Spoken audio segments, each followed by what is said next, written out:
سورہ حج کی آیت نمبر 73 سورہ حج کا 10واں اور آخری رکوع اور 17ویں پارے کا 17واں اور آخری رکوع۔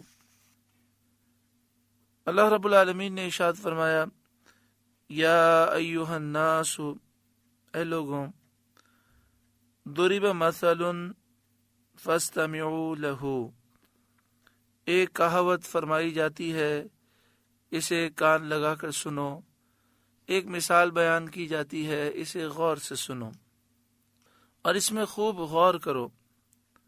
وہ کہاوت یہ ہے، وہ مثال یہ ہے کہ تمہارے وہ بت جنہیں تم پوجتے ہو، ان الذین تدعون من دون اللہ، وہ جنہیں اللہ کے سوا تم پوجتے ہو، ان کی عاجزی، بے قدرتی اور بے بسی اور بے کسی کا یہ حال ہے کہ وہ ایک نہایت چھوٹی سی چیز بھی نہیں بنا سکتے۔ لن یخلقوا ذبابا ولو اجتمعوا لہ، ایک مکھی نہ بنا سکیں گے اگرچہ سب اس پر اکٹھے ہو جائیں۔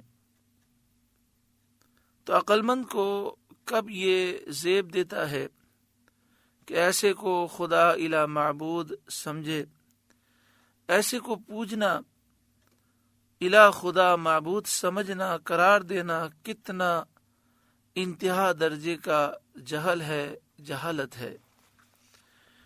یہاں پر دیکھیں، فرمایا گیا کہ جن بتوں کی تم پوجا کرتے ہو یہ ایک مکھی نہیں بنا سکتے۔ بتوں کی مذمت کی گئی، ان کی بے بسی، بے کسی ظاہر کی گئی، لیکن دوسری طرف وہی قرآن مجید فرقان حمید کہ جو بتوں کی بے بسی ظاہر کر رہا ہے، وہی قرآن پاک دوسری طرف اللہ والوں کی طاقت اور ان کی شان بیان فرماتا ہے۔ حضرت عیسیٰ علیہ السلام کا ذکر ہوا تو حضرت عیسیٰ علیہ السلام کے ذکر میں یہ بات بیان کی گئی کہ آپ نے یہ اعلان فرمایا کہ میں مٹی سے پرندے کی صورت بناتا ہوں، اس میں پھونک مارتا ہوں تو وہ اللہ کے اذن سے پرندہ ہو جاتا ہے۔ یعنی حضرت عیسیٰ علیہ السلام پھونک ماریں تو اس میں جان آ جاتی ہے، وہ پرندہ بن جاتا ہے۔ تو قرآن مجید فرقان حمید اللہ والوں کی شان بیان کرتا ہے، طاقت بیان فرماتا ہے اور بتوں کی مذمت فرماتا ہے۔ تو یہ جو نظریہ ہے کہ بت بے کس ہیں، بے بس ہیں، اس نظریے کو اللہ والوں کی شان پر فٹ نہ کیا جائے اور یہ سمجھا جائے کہ جس سے اللہ محبت فرماتا ہے، اللہ انہیں بڑی طاقتیں عطا فرماتا ہے۔ فرشتوں کو، انبیاء کو، اولیاء کو جو بے کس بے بس سمجھے وہ نادان ہے۔ پہلی بات تو یہ ہے کہ ہم مسلمان فرشتوں کو، انبیاء کو، اولیاء کو خدا الہ معبود نہیں سمجھتے۔ دوسری بات، ہم یہ عقیدہ رکھتے ہیں کہ یہ جو کچھ بھی کام کرتے ہیں اللہ کے حکم سے کرتے ہیں، اللہ کے اذن سے کرتے ہیں، اور ان میں جو طاقتیں ہیں یہ اللہ کی دی ہوئی طاقتیں ہیں، تو لہذا شرک کا کوئی سوال ہی پیدا نہیں ہوتا۔ قرآن مجید فرقان حمید سے یہ اسلوب سمجھ میں آیا کہ بتوں کی مذمت کی جائے گی اور بتوں کو بے بس بے کس قرار دیا جائے گا اور اللہ والوں کی شان بیان کی جائے گی۔ بعض لوگوں کے ذہنوں میں یہ خیال ہوتا ہے کہ ہم اللہ والوں کی توہین اس لیے کر رہے ہیں کہ لوگوں کے دلوں سے شرک نکل جائے، اور وہ کہتے ہیں ہمیں یہ ڈر لگتا ہے کہ اللہ والوں کی شان سن کر لوگ مشرک ہو جائیں گے، تو اس لیے ہم اللہ والوں کی توہین کرتے ہیں۔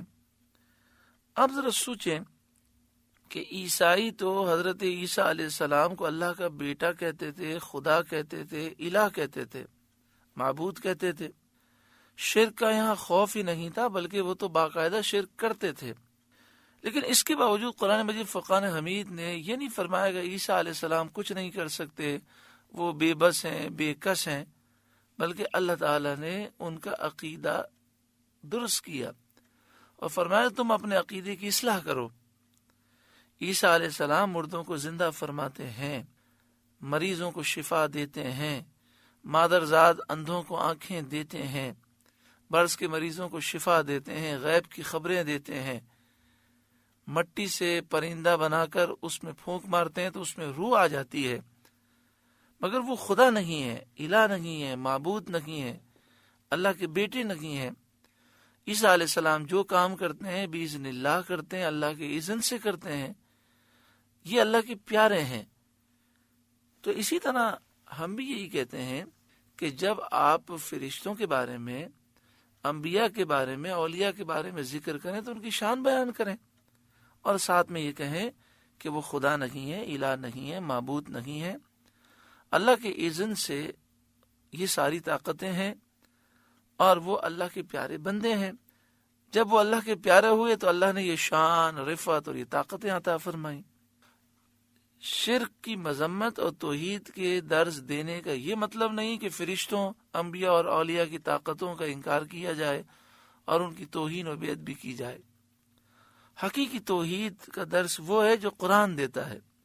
تو قرآن مجید فرقان حمید نے توحید کا یہ درس دیا کہ اے لوگوں، جن بتوں کو تم پوجتے ہو یہ تو سارے جمع ہو جائے تو ایک مکھی نہیں بنا سکیں گے، لیکن اللہ والوں کی شان دیکھو کہ جنہوں نے اللہ کی عبادت کی اور اللہ کو راضی کیا تو اللہ نے انہیں وہ مقام و مرتبہ دیا کہ حضرت عیسیٰ علیہ السلام پھونک ماریں، جو مٹی کا پرندہ ہے، مٹی سے پرندے کی صورت بنی ہوئی ہے، اس میں روح پڑ جاتی ہے اور جان آ جاتی ہے۔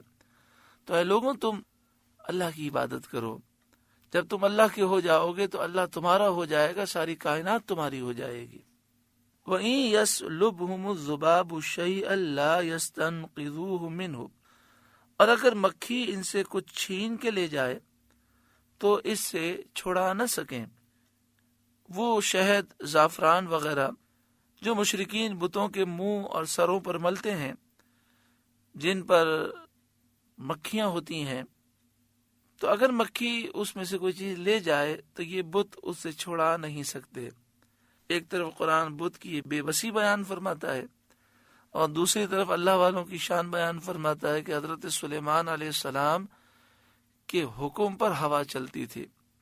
اللہ تعالیٰ نے پوری دنیا کا نظام آپ کے اختیار میں دیا، اور اللہ تعالیٰ نے آپ کو یہ اختیار دیا، جسے آپ دینا چاہیں دیں، جس سے آپ روکنا چاہیں روکیں۔ اللہ تعالیٰ اپنے نیک بندوں کو مقام و مرتبہ عطا فرماتا ہے۔ ضعف الطالب والمطلوب، کتنا کمزور چاہنے والا اور وہ جس کو چاہا گیا۔ طالب بھی کمزور ہے، مطلوب بھی کمزور ہے۔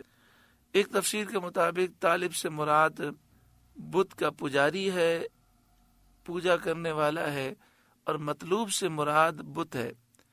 تو بت بھی کمزور، اور یہ مشرک جو بت کی پوجا کرتا ہے یہ بھی کمزور ہے۔ بعد نے کہا کہ طالب اور مطلوب سے جو مراد ہے وہ مکھی اور بت ہے۔ مکھی بھی کمزور، بت بھی کمزور ہے۔ ما قدر اللہ حق قدرہ، اللہ کی قدر نہ جانی جیسی چاہیے تھی اور اس کی عظمت نہ پہچانی۔ جنہوں نے ایسوں کو اللہ کا شریک کیا جو مکھی سے بھی کمزور ہیں، انہوں نے واقعی اللہ تعالیٰ کی شان کو نہ سمجھا۔ معبود وہی ہے جو قدرت کاملہ رکھے۔ ان اللہ لقوی عزیز، بے شک اللہ قوت والا غالب ہے۔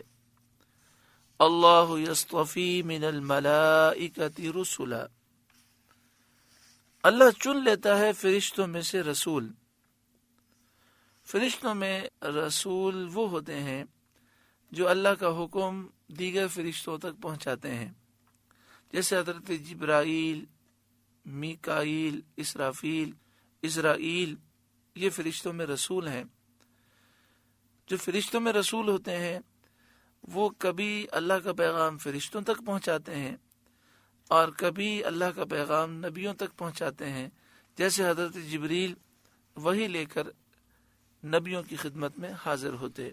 وَمِنَ النَّاسِ، اور آدمیوں میں سے، یعنی اللہ تعالیٰ انسانوں میں سے بھی رسول چن لیتا ہے، جیسے حضرت ابراہیم، حضرت موسیٰ، حضرت عیسیٰ، حضرت سید عالم صلی اللہ علیہ وآلہ وسلم۔ یہ آیت ان کافروں کے رد میں نازل ہوئی جنہوں نے بشر کے رسول ہونے کا انکار کیا تھا اور کہا تھا کہ بشر کیسے رسول ہو سکتا ہے۔ اس پر اللہ تعالیٰ نے یہ آیت نازل فرمائی اور ارشاد فرمایا، اللہ مالک ہے، جسے چاہے اپنا رسول بنائے، وہ انسانوں میں سے بھی رسول بناتا ہے اور فرشتوں میں سے بھی جنہیں چاہے رسول بناتا ہے۔ یہ بات یاد رکھیے گا کہ رسول فرشتوں میں سے بھی ہیں اور انسانوں میں سے بھی ہیں، لیکن نبی صرف و صرف انسان ہی بنائے گئے اور نبی ہمیشہ مرد ہوئے۔ مگر یہ بات یاد رکھیں کہ نبی رسول جو انسان ہیں یہ ظاہری صورت بشری ہے، مگر اللہ نے جو انہیں طاقت، انہیں قوت اور انہیں مقام و مرتبہ دیا ہے، اس لحاظ سے عام انسانوں سے کوئی مناسبت ہی نہیں۔ ان اللہ سمیع بصیر، بے شک اللہ سنتا دیکھتا ہے۔ یعلم ما بین ایدیہم وما خلفہم، جانتا ہے جو ان کے آگے ہے اور جو ان کے پیچھے ہے، یعنی دنیا کے معاملات کو بھی جانتا ہے، آخرت کے امور کو بھی جانتا ہے، ان کے گزرے ہوئے اعمال کو بھی جانتا ہے اور آئندہ کے احوال کو بھی جانتا ہے۔ وَإِلَى اللَّهِ تُرْجَعُ الْأُمُورِ، اور سب کاموں کی رجوع اللہ کی طرف ہے، یعنی وہی ہوتا ہے جو اللہ چاہتا ہے۔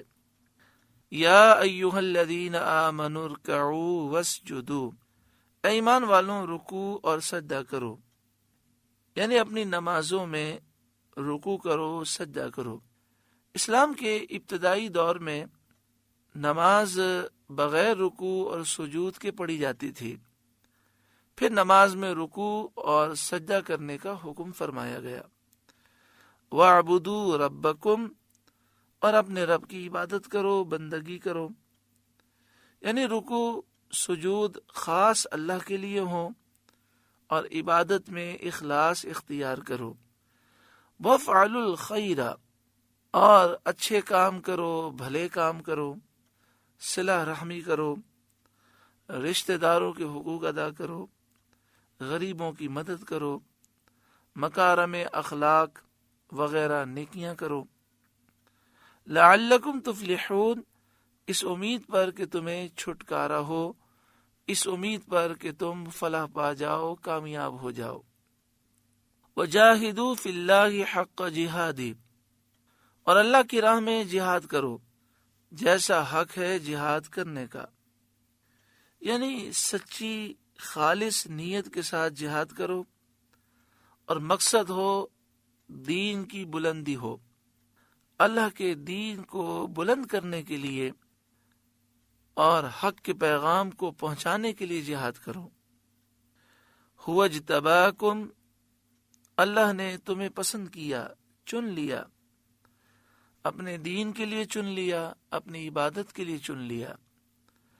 وما جعل علیکم فی الدین من حرج، اور تم پر دین میں کچھ تنگی نہ رکھی، کچھ حرج نہ رکھا، یعنی دین کے جو معاملات ہیں، جو احکام ہیں، وہ تمہاری طاقت کے مطابق ہیں، اس میں تنگی نہیں ہے، حرج نہیں ہے، مشکل نہیں ہے، بلکہ تمہاری طاقت کے مطابق تمہارے لیے احکام ہیں۔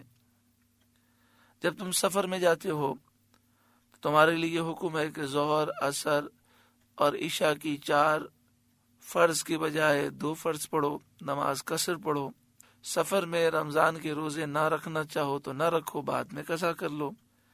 اگر پانی نہ پاؤ یا پانی کے نقصان کا اندیشہ ہو تو غسل اور وضو کی جگہ تیمم کر لو۔ تو تم دین کی پیروی کرو، دین تمہارے لیے آسان ہے۔ اس آیت کریمہ سے یہ معلوم ہوا کہ اگر کسی کو دین کے احکام مشکل لگتے ہیں اور وہ سمجھتا ہے کہ اس سے مجھے تنگی ہو رہی ہے، تو یہ سوچ کا مسئلہ ہے۔ دین کے احکام آسان ہیں اور ہماری فطرت کے اور ہماری طاقت کے عین مطابق ہیں۔ کھڑے ہو کر نماز نہیں پڑھ سکتے، بیٹھ کے پڑھیں۔ بیٹھ کر پڑھنے کی طاقت نہیں تو لیٹ کر اشارے سے پڑھیں۔ ملت ابیکم ابراہیم، تمہارے باپ ابراہیم کا دین جو دین محمدی میں داخل ہے، ہوا سماکم المسلمین، اللہ نے تمہارا نام مسلمان رکھا، من قبل، اگلی کتابوں میں، وفی ھذا، اور اس قرآن میں، یعنی ہمیشہ سے اللہ تعالی نے ہر نبی کو بھیجا تو دین اسلام کی دعوت کے ساتھ بھیجا، اور ہر نبی کے ماننے والے مسلمان کہلائے۔ لِيَكُونَ الرَّسُولُ شَهِيدًا عَلَيْكُمْ، تاکہ یہ رسول تمہارے نگہبان اور گواہ ہو جائیں قیامت کے دن کہ تمہارے پاس اللہ کا پیغام پہنچا دیا۔ وَتَكُونُوا شُهَدَاءَ عَلَى النَّاسِ، اور تم اور لوگوں پر گواہی دو کہ انہیں ان رسولوں نے اللہ کے احکام پہنچا دیے۔ اللہ تعالیٰ نے تمہیں یہ عزت اور کرامت عطا فرمائی۔ امت محمدیہ صلی اللہ علیہ وآلہ وسلم کو اللہ نے کل بروز قیامت گواہ بنایا۔ امت محمدیہ گواہی دے گی کہ دیگر انبیاء نے حق بات پہنچائی، اور یہ کافر جھوٹے ہیں جو کہتے ہیں کہ انبیاء نے ہمیں حق نہیں پہنچایا۔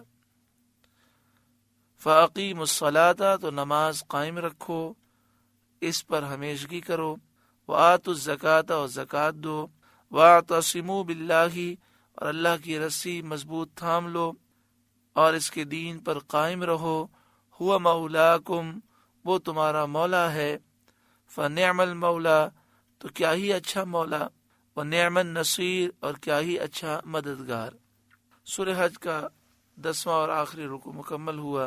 اللہ رب العالمین اس سورہ مبارکہ کے نور سے ہمارے قلوب روشن فرمائے۔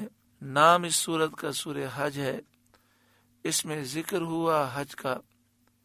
اللہ تعالی ہمیں اسی سال خیر عافیت کے ساتھ حج مقبول و مبرور نصیب فرمائے، اور ہر سال رب العالمین یہ سعادت ہمیں نصیب فرمائے۔ اللہ اللہ اللہ